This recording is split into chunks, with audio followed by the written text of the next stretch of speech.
The first of many fantasies was fashioned, as the ultimate oxymoron in video games forged a future here in North America. A company known as Square began their development days putting together a string of hit-and-miss titles, typical of what the market expected at the time. The big issue? Well, Square's slapdash record was running their pockets dry, and even great games like 3D World Runner and Rad Racer couldn't hold the company from bankruptcy. Square just didn't have their own identity, nothing to distinguish themselves from the masses of third parties producing top sellers.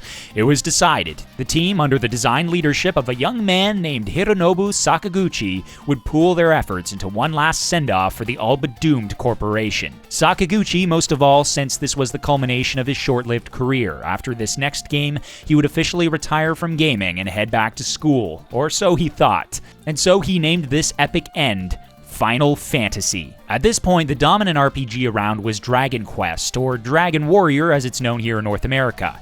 And Final Fantasy, while driving many of the same basic gameplay functions and graphics, was the first game to really stand toe-to-toe with the massive role-playing giant. And along with Dragon's Quest, the two would officially legitimize the JRPG and carve its conventions into stone. Unlike most anything before it, you chose a team of members mixed with fighters and magic users. You navigated an overworld that was packed with random encounters. You battled with monsters in turn-based style to level up your character. You bought items, you equipped your allies with sword and shield.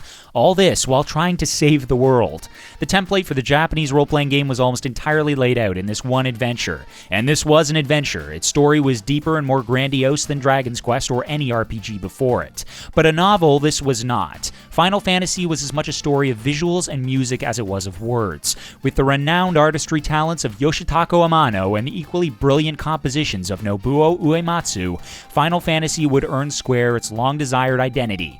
This was about a personal presentation.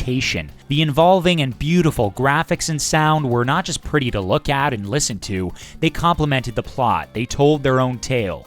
Pushing technology to serve the story of Final Fantasy would become Square's trademark, and it was that very motive that would force them to eventually leave their loyal Nintendo fanbase for the power of the PlayStation, a console that Square were convinced would allow them to fantasize a little fuller. Unfortunately, it was also that obsession with maximizing the technical capabilities of computer hardware that would lead to the blunder that was the Final Fantasy movie, a movie that drew hype with its photorealism but fell short of, a script. But let's not talk about movies here, we're getting sidetracked. Back to the original. Understand that though stirring up the gaming scene, the original Fantasy was not a universal phenomenon. It was a big success. It saved Square, but it took a few sequels to foster a substantial fan base. But even though the series was slow to pick up, it would define the role-playing genre forever. Today, when the next Final Fantasy game is announced, released, or even rumored to be in the works, it's like an event in Japan. It's symbolic of a sensation, the game that has influenced hundreds upon hundreds of RPGs to date,